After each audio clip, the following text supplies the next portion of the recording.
425 game here. This one's in Arizona. A lot of people on the Arizona Cardinals hype train now with them at the very top of that division. It's a very competitive, tight division, which it feels like it always is in the NFC West. Yep. What are we thinking about this one? Matchup that matters. What do we got here? Yeah, matchup that matters / matchup I just want to watch. It's Marvin Harrison Jr. and Sauce Gardner. I mean, that's just going to be fun. It's two very feisty young players on either side. Marvin Harrison Jr. receiving stats among wide receivers, 445 yards, which is 26th, 5 receiving touchdowns, which is top 10. It's tied for 6th. And then you've got 14 catches gaining 15 or more yards. That's tied for 10th among wide receivers right now. And that is going to be the key. And can Sauce Gardner limit those big plays, the ones that go down the field that Kyler Murray just rips to Marvin Harrison Jr.? It's so much fun. And at this point, Sauce Gardner has only allowed 1 touchdown, only 10 catches allowed for a first down. So how do those two match up with each other? I just like more than the matchup that matters. I just think it's going to be a fun one. This is my plus factor here with Sauce Gardner, because we've only got 1 game this year where he has graded above an 80 with a coverage grade, and he's only got 3 total games where he has graded above a 75 in terms of coverage grade. Shoot, it above 71. And when you look last year, I mean, I'm just doing math off the top of my head here. He had 12 games where that was the case last year, 13 games where that was the case last year. And I think he had 8 the year before. So to only have 3 and only 1 game above an 80, it's just not very Sauce Gardner-like. Cornerback is very up and down all the time, so I don't want to be too harsh on this. But to me, he's the big plus factor here, exactly why you highlighted the matchup that matters. Because if he could take away Marvin Harrison Jr., if he could play him really well, then all of a sudden I think that changes the math in their favor a little bit. I will say this too. The Cardinals defense in single coverage is going to mean a ton in this game.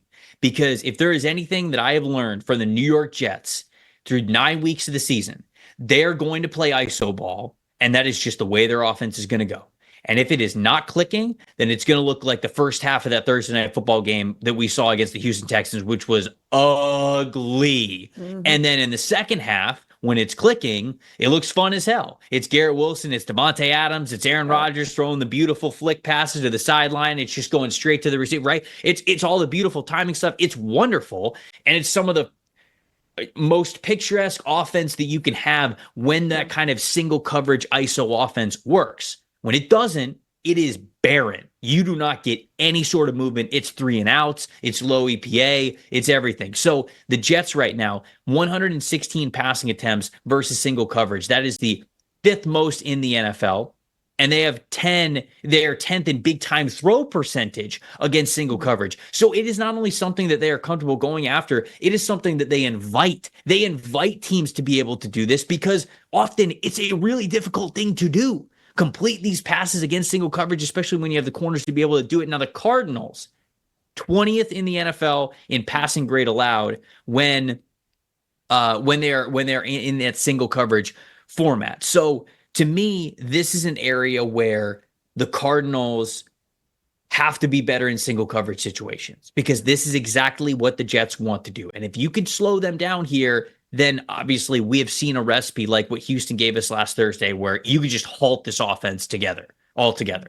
And if you can't stop them, well, then it's the one-handed catches, it's the beautiful toe taps, it's the touchdowns, it's the points, it's the everything. So how the Cardinals specifically can play in single coverage situations this week will mean a lot going up against the New York Jets, which invites that to be basically their entire passing game. But what's a plus factor for you?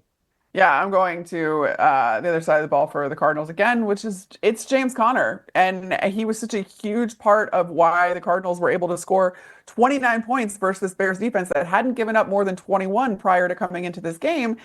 And it's also a game where Kyler Murray only threw for 154 yards and no touchdowns. It was the ground. And it was again, that rushing offense from James Conner. And then you've got the secondary threat in DeMarcado, who rips off that run again at the end of the first half. I'll just never be over it because it was just nobody's supposed to score on that play.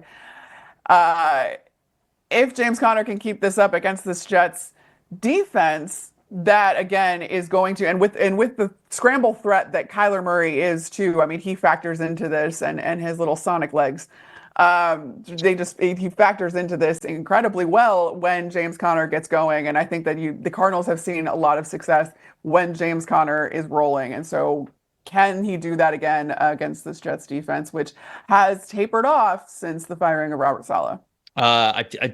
Is it trademark at this point? Are we allowed to say Sonic Legs now that Sonic and Knuckles I know are in it's Sonic and Detroit? Knuckles. You know, I know. I I thought that I don't even know immediately if when we're I said allowed to it. do that. I don't even I know if we're allowed know. to do Like that. we need to come up with something else. What's maybe like the Roadrunner or something? He's like a Oh, Roadrunner could legs. be. Don't hate the Roadrunner. Yeah, I small don't. I legs don't. and very I fast. love watching Kyler Murray run. I think it's great. It's so much Oh, fun and it's so entertaining.